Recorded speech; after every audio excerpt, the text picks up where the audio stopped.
I stood in my tiny farm's main control room, watching real-time data flow across multiple screens tracking shipments across the country.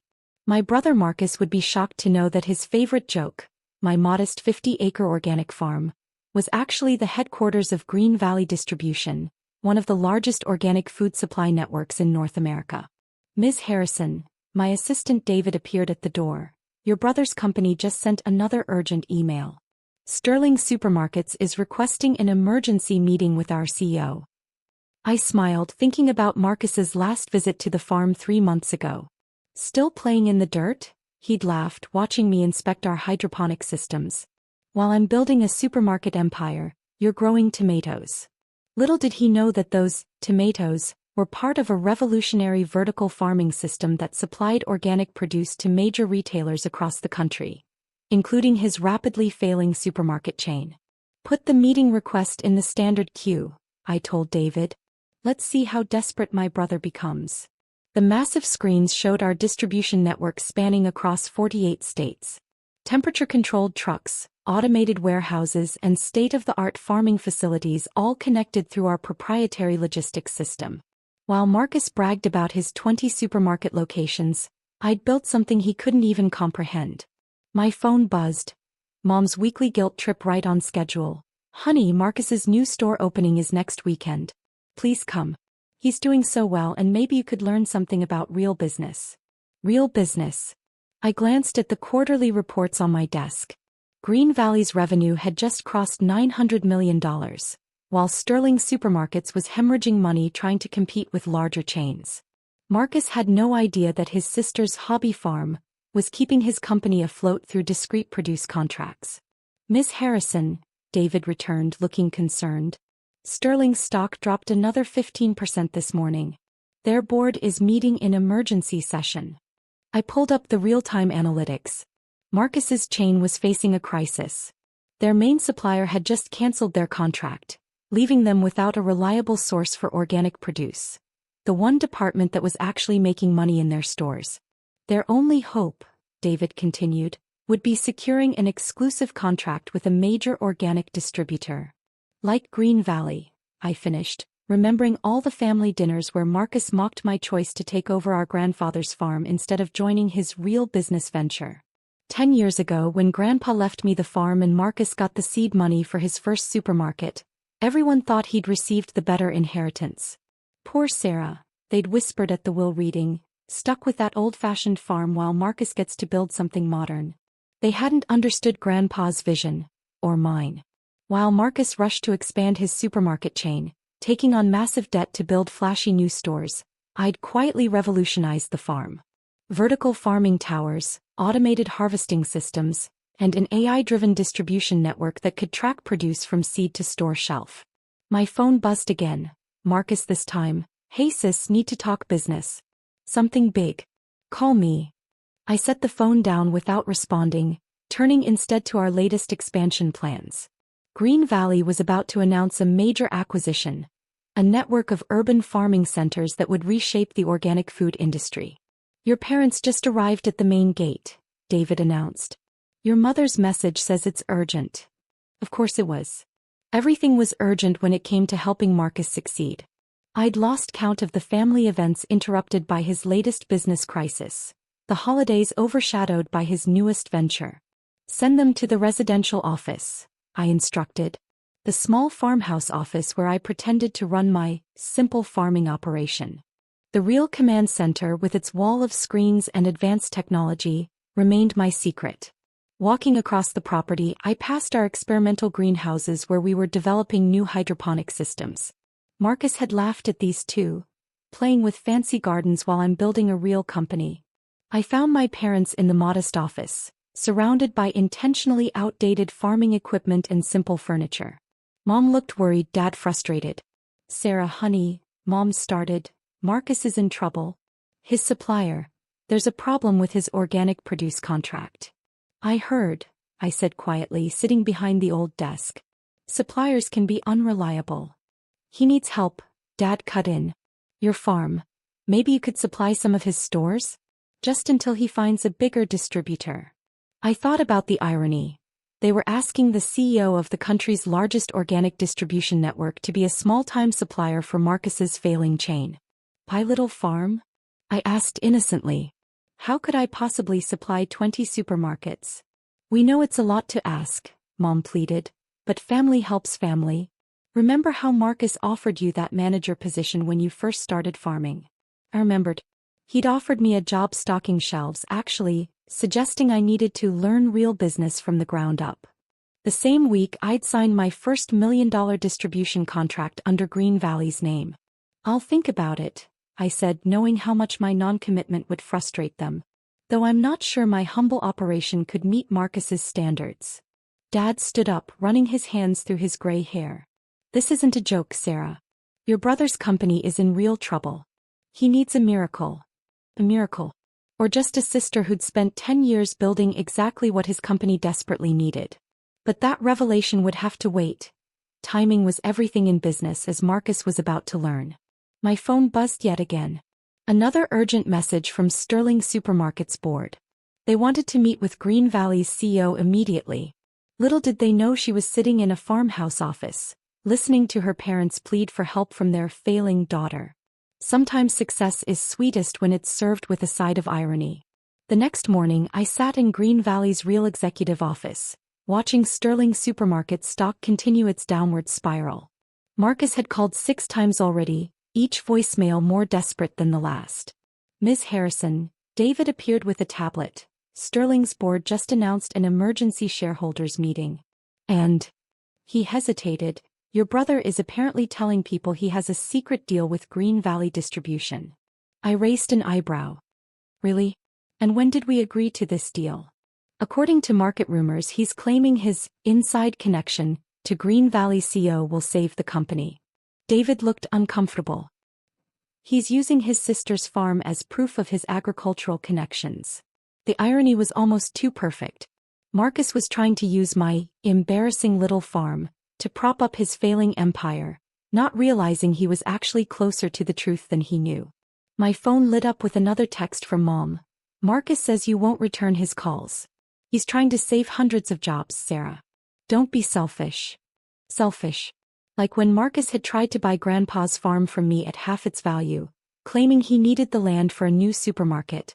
Or when he told potential investors to avoid my amateur farming operation because it would never amount to anything. "David, prepare the Anderson contract," I decided. The Anderson Group owned 30 prime locations that would be perfect for our urban farming expansion. They were also Sterling Supermarket's largest landlord. "Already done," he replied, sliding a folder across my desk. "They're very interested in converting some of their retail spaces into vertical farming centers, especially the ones currently leased to Sterling." I opened my laptop, checking the latest data from our distribution centers. Every day, Green Valley moved millions of dollars worth of organic produce across the country. Our AI system could predict demand, optimize routing, and ensure fresh delivery with 99.9% accuracy. Meanwhile, Marcus was still using spreadsheets and gut feelings to manage his inventory. "Ms. Harrison," my secretary's voice came through the intercom, "your brother just arrived at the main gate. He's quite insistent." I switched to the security feed, watching Marcus's expensive car pull up to the farmhouse. He looked disheveled, his usually perfect suit wrinkled, his confident swagger replaced by nervous energy. "Tell security to let him wait in the farmhouse office," I instructed. "I'll be there in 30 minutes. I spent those 30 minutes finalizing the Anderson contract and reviewing Green Valley's latest acquisition plans. By the time I walked into the modest farmhouse office, Marcus had nearly worn a path in the old carpet from pacing. "Finally," he exploded when I entered. "I've been trying to reach you for days. Do you have any idea what's happening?" "Hello to you too, Marcus," I said calmly, sitting behind the weathered desk. "How's business?" His face reddened. "Don't play games, Sarah. I'm in serious trouble. I need your help." "Pie help?" I kept my voice innocent. "What could your little farmer sister possibly do to help your big, successful supermarket chain?" "I need..." He swallowed hard. "I need you to introduce me to your suppliers. Your organic produce suppliers. Maybe put in a good word." I leaned back in my chair, remembering his words from last Christmas. Sarah's still playing farmer while real businesses are making real money. Pie suppliers? I asked. The ones you called small-time dirt farmers at Dad's birthday party? I was wrong, okay? He ran his hands through his hair. Your farm. It's actually impressive. The produce quality is amazing. Your supply chain seems rock solid. I should have seen it sooner. Should have seen what sooner, Marcus? That farming isn't just playing in the dirt? That maybe your sister actually knows something about business. He collapsed into a chair, his arrogance finally cracking. My entire organic division is about to collapse. We lost our main supplier, our stock is tanking, and the board is talking about forcing me out. I need a miracle, Sarah. I need Green Valley distribution. I kept my face carefully neutral. Green Valley? The national organic distributor. Don't play dumb, he snapped. I know you must have connections. Your farm supplies them, right? That's how you've stayed afloat all these years. I need you to make an introduction to their CEO. Oh, the irony. My brother, who'd spent years mocking my business acumen, was begging me to introduce him to myself. And what makes you think Green Valley would be interested in saving Sterling supermarkets? I asked quietly. Because. He hesitated. Because I'm telling everyone they already are. I might have implied that I have an inside connection to their CEO. Really? I stood up, walking to the window that overlooked our experimental greenhouses. And how did you manage that? I used you, he admitted. I told them my sister's farm was proof of my agricultural expertise.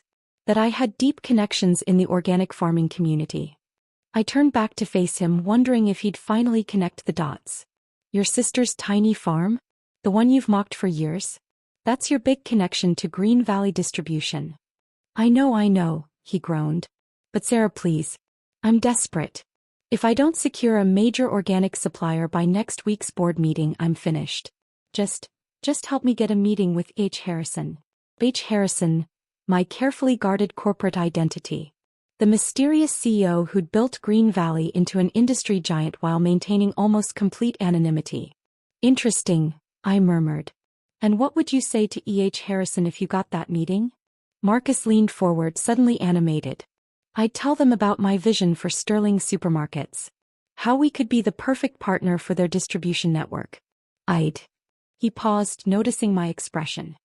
Why are you looking at me like that?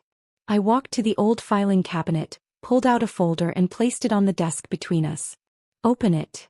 His hands shook slightly as he flipped through the documents. Contracts, distribution agreements, and expansion plans, all bearing Green Valley's logo and my signature. H. Harrison's signature. I don't understand, he whispered, but the dawning comprehension in his eyes said otherwise. H. Harrison, I said quietly. Elizabeth Helen Harrison. Though most people just call me Sarah. The color drained from his face as 10 years of arrogant assumptions came crashing down. You're the CEO you've been desperately trying to reach? The one you've been telling everyone you have an inside connection to? I smiled. Congratulations, Marcus. You finally told the truth about something. He stood up so quickly his chair toppled backward. This is impossible. You run a farm. No, I corrected him. I run a revolutionary agricultural technology and distribution company that happens to include this farm as its research and development center. Those fancy gardens you mocked? They're testing grounds for hydroponic systems we're implementing nationwide. I pressed a button on my desk and the wall of the office slid away, revealing a bank of monitors displaying Green Valley's real-time operations. Marcus staggered back as he saw the scope of what I'd built. Those delivery trucks you see at your loading docks every morning? The organic produce that's keeping your stores profitable? All from Green Valley Farms and Partners. Even your reliable supplier, who just canceled your contract? They did it because we acquired them last month. Why didn't you tell me? He demanded, but his voice had lost its usual authority. Would you have believed me? I asked. You couldn't even believe I could run a successful farm, let alone a national company. Every time I achieved something, you diminished it. Every success was just playing at business. His legs seemed to give out and he sank back into his chair. The Anderson Group meeting tomorrow is with me, I confirmed. They're not just your landlord anymore, Marcus. We're converting some of their retail spaces into urban farming centers. including, potentially, some current Sterling locations. "You're going to destroy me," he whispered. "No," I said firmly. "You did that yourself. With your arrogance, your reckless expansion, your refusal to innovate or listen to others. I'm simply building something better." I walked to the window again, looking out over the farm that had started it all.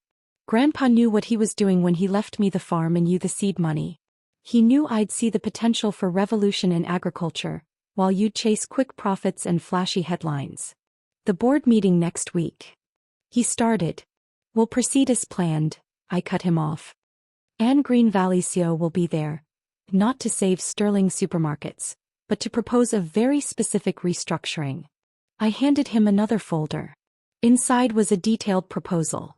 Green Valley would acquire Sterling's organic division, converting some locations into hybrid store farming centers while helping restructure the remaining operations.